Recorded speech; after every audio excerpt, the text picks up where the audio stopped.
আমরা এখন মন্দিরে এসেছিলাম, তো আজকে শনিবার, ভাবলাম সন্ধ্যেবেলা একটু মন্দিরে যাই, সন্ধ্যা আরতি একটু দেখি।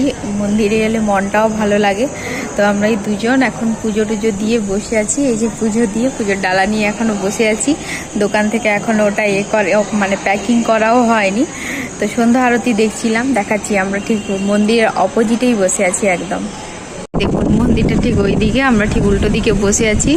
ঠিক ওই জায়গাটায়, এই জায়গাটায় এই কিছুক্ষণ আগে পর্যন্ত প্রায় 100 জনের বেশি তো দাঁড়িয়েছিল।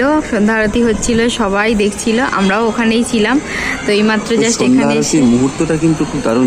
হ্যাঁ, ওটাই তো দেখার মতো একদম। মানে একদম মন টন একদম শান্ত হয়ে যায় যেন। যাই হোক, তো বর্গভীমা মন্দিরে কারা কারা এসছেন আমাকে জানাবেন আপনারা।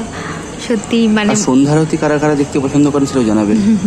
সেই আর বৃষ্টি হয়েছে দেখুন, এই চারিদিকটা একদম ভেজা ভেজা, মাঝে